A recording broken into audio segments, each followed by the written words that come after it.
तर आज माझ्या एका सहकार्याची आठवण झाली असं म्हणत धनंजय मुंडे यांनी वक्तव्य केलेलं आहे. धनंजय मुंडे यांच्या वक्तव्यानंतर वाल्मिक कराड याची धनंजय मुंडेला आठवण झाली का अशी आता चर्चा होतीये. पाहूया परळीतल्या त्या सभेत काय म्हणतात मुंडे. आज 9-10 महिने झाले कार्यालय चालू आहे, काम चालू आहे. हे सगळं बोलत असताना आपल्यासोबत आपला एक व्यक्ती नाही याची जाणीव पण होते.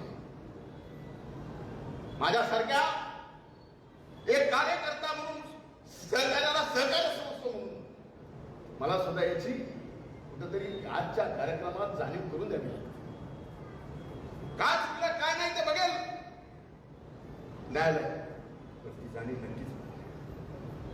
म्हणून आज या 8-9 महिन्यात जरी कुठाने कमी पडला असेल तर येणाऱ्या 4 वर्षात ती कमी पूर्ण भरून काढायची जबाबदारी या ठिकाणी आम्ही दोघेही घेतो. पुन्हा या सगळ्या मुद्द्यावर अंजली दमानिया यांनी काय भाष्य केलंय पाहूया आपण. ज्या निष्ठुर, क्रूर आणि राक्षसी अशा वाल्मिक कराडने संतोष देशमुखांची क्रूर हत्या केली, अशा व्यक्तीबद्दल कुठलीही भावना असणारा माणूस याला माणूस म्हणता येणारच नाही. अशा व्यक्तीबद्दल जर धनंजय मुंडे यांना आपलेपणा वाटत असेल, त्यांची उणीव वाल्मिक कराडजी जर भासत असेल, तर अशा माणसाला माणूस म्हणण्याच्या तो योग्यतेचा नाही. आणि अशा माणसाविरुद्ध आता परळीच्या जनतेला ठरवायचंय. कारण तुम्ही मी लढणार, विषयांवर लढणार, पण भोगावं हे मात्र तिथल्या जनतेला लागतंय. आणि आत्ताच्या घटकेला मला तर परळीच्या जनतेला सांगायचंय की खबरदार, तुम्ही यांना परत कधी निवडून दिलं तर. या सगळ्याविषयी अंजली दमानिया यांनी भाष्य केलेलं आहे. खबरदार, तुम्ही कधी अशा लोकांना निवडून दिलं तर, असं म्हणतात अंजली दमानिया. याच विषयी बोलण्याकरता स्वतः अंजली दमानिया आपल्यासोबत जोडल्या गेलेल्या आहेत. नमस्कार ताई, स्वागत आहे तुमचं लोकशाही मराठीमध्ये आणि सुरुवातीला धन्यवाद आम्हाला वेळ दिलात त्याबद्दल. खरं तर थेट प्रश्न विचारते, एवढा कॉन्फिडन्स येतो कुठून? मला ना खरंच किळस येते या सगळ्या गोष्टींची. किळस येते, चीड येते, प्रचंड राग येतोय की हे तो व्यक्ती इतकं खालचं बोलू कसं शकतात. आणि अशा व्यक्तीबद्दल जसं मी म्हटलं की निष्ठुर, क्रूर तर आहेच, राक्षसी आहे हा माणूस, राक्षसी. आणि एवढं सगळं आपण बघून जर धनंजय मुंडेंना ह्याच वाल्मिक कराड बद्दल त्यांना आपुलकी वाटत असेल, त्यांची उणीव जाणवत असेल, मला त्या शब्दांनीच माझी तिडीक केली की उणीव जाणवते अशांना काय बोलायचं यांना यार. आणि तुम्ही आपण लढतोय, वेड्यासारखे लढतोय, पण आता पुन्हा जर यांनाच निवडून दिलं, अशाच लोकांचा उदो झाला. आपल्याला आठवत असेल आता दसरा मेळाव्यात सुद्धा त्यांचे बॅनर्स झळकले. हो, मला एवढं दुःख होतं, म्हणजे वेदना होतात की हे लोक माणसं अशी कशी करू शकतात. कधी कधी असं वाटतं की आपण लढतोय ते खरंच लढण्याची गरज आहे का, का सोडून द्यावं हे सगळं.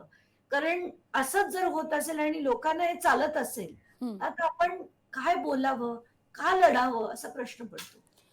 अंजलीताई, त्याहून थोडा पुढे जाते. केवळ उणीव भासते का हा तर मुद्दा आहेच, पण धनंजय मुंडे यांनी आणखीन एक जे वक्तव्य केलं आहे की ज्याचा प्रकरणाचा संबंध नाही तो पिसला जातोय, हे वाक्य फार अंतर्मुख करणार आहे की नेमकं काय म्हणायचं आहे ना.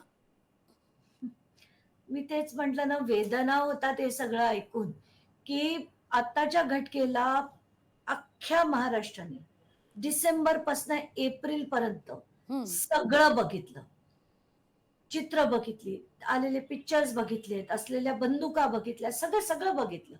आणि ते जे फोटो आले होते ना संतोष देशमुखांचे, आणि त्याच्यानंतरची आलेली माहिती की हे होत असताना हा व्यक्ती लाईव्ह बघत होता, एवढं सगळं जाणून घेतल्यानंतर सुद्धा यांना असं जर म्हणायचं असेल मुंडेंना की बाबा असं काही झालंच नाहीये आणि यांना त्याच्यात गोवला गेलाय किंवा काही, तर काय, शब्द संपले ना आपले, याच्या पुढे आपण काय बोलणार आणि काय लढणार.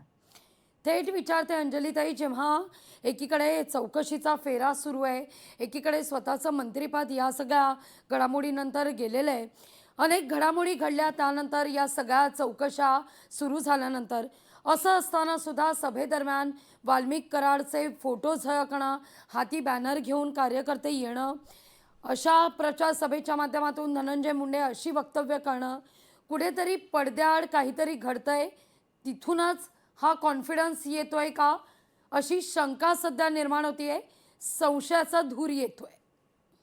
नाही, संशय विषय करून उपयोग काय आहे? म्हणजे आता खरं तर जोपर्यंत जनता भडकून उठत नाही ना, तोपर्यंत हे जनतेचा पेशन्स बघतात असं वाटतं मला. आणि त्यांना इतका कॉन्फिडन्स आहे की आपल्या विरुद्ध काही होणारच नाही. आत्ताच्या घटकेला मी तुम्हाला सांगते ना, की डिसेंबर पासून आता आपण नोव्हेंबर मध्ये आलोय. संतोष देशमुखांची हत्या झाल्यानंतर इतका काळ उलटून गेला, तरी सुद्धा आता पण तारीख पे तारीख होते. आणि त्याच्यानंतर कधी हिअर होणार, कधी शिक्षा ठोठावली जाणार, की पुन्हा कराड वरच्या कोर्टात जाऊन अपील करणार, मग आणि वरच्या कोर्टात जाऊन अपील करणार. म्हणजे हे कधी संपणारच नाही. आणि त्यांना इतकी खात्री आहे की न्यायालयात हे इतकं प्रलंबित होणार आहे, काही वेळानंतर यांना त्याच्यात बेल पण मिळेल, ते सुटून घरी सुद्धा येतील, अंड्याचा प्रोग्राम सुद्धा थाटामाटात केला जाईल.